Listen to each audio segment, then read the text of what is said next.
Hello guys, नमस्कार। मैं हूं विवेक और आप देख रहे हैं द फिल्मी चर्चा। सितंबर का महीना चल रहा है। इस महीने में बॉलीवुड की कई फिल्में रिलीज़ हो रही हैं। ब्रह्मास्त्र रिलीज हो चुकी है और 2 दिन हो गए ब्रह्मास्त्र को सिनेमा घरों में चलते हुए। लेकिन आइए आज हम आपको बताते हैं कि और कौन सी फिल्में हैं जो इस महीने में रिलीज की जा रही हैं। 16 सितंबर को राष्ट्रीय सिनेमा दिवस मनाया जा रहा है। लॉकडाउन एक ऐसा दौर गुजरा जहां पर सबसे ज़्यादा अगर देखें तो जो गाज गिरी वो मज़दूर वर्ग पर और जो कमाने वाले लोग थे, जो शहरों में नौकरी करने वाले लोग थे, उनको ज़्यादा परेशानियां आई। लेकिन बॉलीवुड भी एक तरीके से बंद रहा, शूटिंग्स बंद रही, लोगों के बहुत सारे प्रोजेक्ट थे जो कि रुके हुए थे, उन पर काम नहीं हो रहा था। और जो प्रोजेक्ट्स थोड़े बहुत शूट हुए थे उनको अब लगातार फिल्में रिलीज़ की जा रही हैं। आप देख रहे होंगे कि एक एक एक्टर की कम से कम 2-2, 3-3 फिल्में आ रही हैं, लगातार आ रही हैं। और कुछ एक्टरों को तो लगातार जो ये बाइकॉट, एक तो कोरोना की गाज गिरी, दूसरे के उसके बाद बाइकॉट की गाज या कैंसिल कल्चर की बात कह लें, तो बहुत सारे एक्टर्स को, बहुत सारे प्रोड्यूसर्स को नुकसान भी झेलना पड़ा, दर्शकों के द्वारा नुकसान झेलना पड़ा। और इतना भी समझना पड़ेगा कि लॉकडाउन के बाद भाई जहाँ पर थिएटर में और सिनेमा घरों में जाकर के फिल्में लोग देखते थे तो उनके पास एक बजट होता था, या मतलब कहते हैं कि जो कमाने वाले लोग हैं, जिनके पास पैसा है, वो 400-500 रुपये खर्च करके सिनेमा देख सकते हैं। और अगर फैमिली के साथ जाना है तो 4-5 हज़ार रुपये का खर्चा है। तो आदमी अपनी जेब भी देख रहा है। मतलब कि महंगाई के दौर में सिनेमा को थोड़ा सा लोग बाइकआउट करके वो थोड़ा सा वेट कर लेते हैं कि ये फिल्में मार्केट में आ जाएंगी तो हम अपने घर पे बैठ के देख लेंगे। या OTT प्लेटफॉर्म के आने के बाद, या सब्सक्रिप्शन, जो एक ऐप के सब्सक्रिप्शन आने लगे, हॉटस्टार और डिज़नी, इन सब के सब्सक्रिप्शन लेकर के लोग वेट करके फिल्में देखने लगे। बाय द वे, अभी सिनेमाघर ऐसा नहीं है कि पूरी तरीके से बंद हो चुके हैं, सिनेमाघर चल रहे हैं। लोग अभी भी जो सिनेमा घरों में बैठकर फिल्में देखने के जो इच्छुक हैं, या फिर जिनको वहाँ पर बैठकर देखना अच्छा लगता है, उसके शौकीन आज भी लोग हैं और जा रहे हैं। आइए एक नज़र डालते हैं 16 सितंबर को जो फिल्में आ रही हैं उनके दाम रखे गए हैं मात्र 75 रुपये। इस दिन राष्ट्रीय सिनेमा दिवस मनाया जा रहा है और इसके उपलक्ष्य में ये विशेष आपको एक उपहार के तौर पर ये दिया जा रहा है बॉलीवुड की ओर से, हिंदी सिनेमा जगत की ओर से। आइए देखते हैं कौन कौन सी फिल्में हैं जो इस दिन रिलीज़ की जा रही हैं।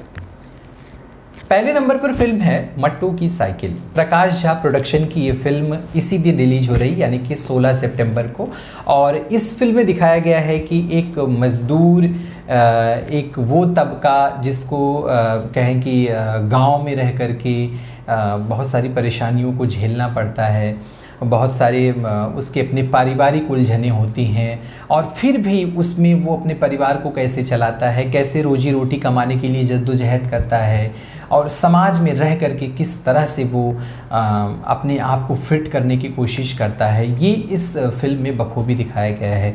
मट्टू की साइकिल में मट्टू का किरदार प्रकाश झा जी कर रहे हैं, और एक साइकिल की इर्द गिर्द ये पूरी कहानी घूमती हुई, गांव के परिवेश को लेते हुए, गांव के सामाजिक राजनीतिक परिवेश को लेते हुए बहुत अच्छी फिल्म 16 सितंबर को आ रही है। ये फिल्म आपको इसलिए भी देखनी चाहिए कि कहीं न कहीं हमारे अंदर, हमारे जहन में, हमारे ख्यालों में कहीं न कहीं गांव बसा है। हम गांव की चीज़ों को आज भी बहुत अच्छे तरीके से देखते हैं। हमें अच्छी हवा चाहिए, अच्छा पानी चाहिए, अच्छा वातावरण चाहिए, तो हम गांव की तरफ रुख करते हैं। लॉकडाउन में ऐसा बहुत हुआ कि लोग शहर छोड़ करके गांव की तरफ गए। तो अगर आप गांव के शौकीन हैं, अगर आप गांव के लोगों को देखने के या फिर उनकी समस्याओं से जुड़ने के, या फिर आपको आपके अंदर एक कसक रहती है कि गाँव के लोग अपनी लाइफ को किस हिसाब से जीते हैं, उनकी क्या क्या परेशानियां होती हैं, उनकी रोज़ी रोटी कैसे चलती है, रोज़मर्रा की ज़िंदगी में उनको कितनी मेहनत करनी पड़ती है, तो आप इस फिल्म को ज़रूर देखें।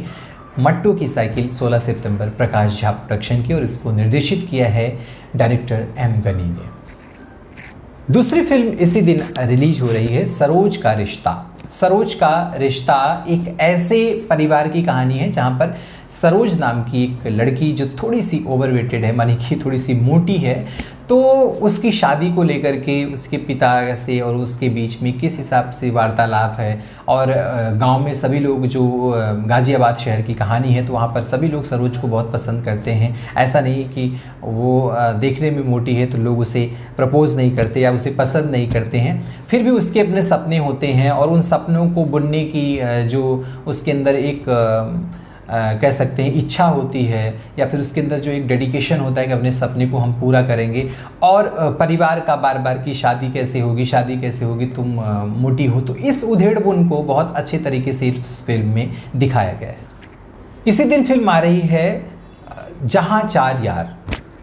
जहाँ चार यार ये फिल्म भी इसी 16 सितंबर को रिलीज की जा रही है। स्वरा भास्कर के साथ साथ और 4 अभिनेत्रियाँ इस फिल्म में हैं, जिनमें ये दिखाया गया है कि जो महिलाएं अपने परिवार के साथ यानी कि अपने पति के साथ या कह सकते हैं घर गृहस्थी की ज़िंदगी में फंसी रहती हैं और उन्हें कभी मौका मिलता है बाहर घूमने का, तो वो अपने सपनों को किस हिसाब से एक्सप्लोर करती है, अपने सपनों को किस हिसाब से जीने की उनके अंदर इच्छा होती है। लेकिन बार बार वो समाज, बार बार वो परंपरा, बार बार वो रिचुअल्स उनके सामने आ जाते हैं, तो उससे लड़ती भिड़ती 4 औरतें जो एक खुले ख्यालात की हैं और जब वापस में मिलती हैं तो अपने अपने घर की कैसी कहानियाँ बताती हैं, उसको इस फिल्म में दिखाया गया है। बहुत ही अच्छी एक फैमिली ड्रामा है। सोसाइटी का एक कह सकते हैं कि सोसाइटी की एक परेशानी है, हमारे समाज की एक ये दिक्कत है, ज़रूर है, हर घर में होती है। हर घर में जहाँ महिलाएं हैं, वो बेटी के रूप में हों, वो यूथ्स हों या वो घर गृहस्थी संभालने वाली औरतें हों, तो महिला वर्ग की एक परेशानी को इस फिल्म में दिखाया गया है। जहाँ चार यार ये फिल्म भी 16 सितंबर को आ रही है। इसी दिन आ रही है middle class love. Ratna Sinha के डायरेक्शन में ये फिल्म बनी है और इसमें दिखाया गया है कि जब मिडिल क्लास के जो लड़के होते हैं ना भाई, उनको मतलब जब वो घर में रहते हैं तो उनके लिए बहुत तो कुछ चीज़ें हैं, क्योंकि जब वो कमाते नहीं रहते तो उनको अपने गार्जियंस के अकॉर्डिंग चलना पड़ता है, उनको अपने पेरेंट्स के अकॉर्डिंग चलना पड़ता है। उनको ये देखना पड़ता है कि भाई पेरेंट्स की इनकम क्या है, और उनके पेरेंट्स भी उनको छोटी छोटी चीज़ों में मतलब कह सकते हैं कि अगर बच्चा किसी और फील्ड में जाना चाहता है तो भाई तू पढ़ाई कर, पढ़ाई करके नौकरी कर ले, ये कर ले। तो एक मिडिल क्लास की जो एक कश्मकश होती है ना, उनकी जो अपनी लाइफ के साथ एक स्ट्रगल होता है, उस लाइफ को दिखाया गया है। और ये शायद जब आप इस फिल्म को देखेंगे तो आपको ज़रूर लगेगा कि कहीं ना कहीं उस फिल्म में उस लड़के के किरदार में आप हैं या उस लड़की के किरदार में आप हैं। लव स्टोरी से एकदम लबरेज है पूरी ये कहानी। लव स्टोरी एक साइड में चलती है और मिडिल क्लास में रहने पर या मिडिल क्लास फैमिली में रहने पर आपके अंदर जो एक उधेड़-बुन चलती रहती है, आपके अंदर जो एक कश्मकश चलती रहती है, उसको इस फिल्म में दिखाया गया है। तो 16 सितंबर को राष्ट्रीय सिनेमा दिवस के अवसर पर मात्र 75 रुपये में फिल्में आ रही हैं और अलग अलग तबके की और बहुत ही अलग मुद्दों को लेकर के ये फिल्में आ रही हैं, जिनको आपको देखना चाहिए, एक बार ज़रूर देखना चाहिए। क्योंकि ऐसा नहीं है कि सिर्फ कॉमर्शियल सिनेमा, या हम नहीं कह सकते कि कॉमर्शियल सिनेमा नहीं है, लेकिन इसमें वो समाज है, उसमें हम हैं, आप हैं, आपकी कहानी है, समाज की कहानी है। उसमें कुछ VFX टाइप वाला मामला नहीं है कि वो भविष्य के या फिर बहुत ओवर एक तरीके से कहें कि जो सोच करके लिखाया उसको दिखाया गया। इंटरटेनमेंट है, बट इंटरटेनमेंट के साथ साथ एक प्रश्न भी है जिसे आपको सोचना चाहिए, जो फिल्म को देख करके ज़रूर आपके जहन में एक बार उठेगा। इसी तरह और भी चर्चा के लिए आप द फिल्मी चर्चा देखते रहिए हमारे साथ, और हम और भी चीज़ें आपके लिए लेकर के आएंगे। तब तक के लिए ta-ta, bye bye, take care.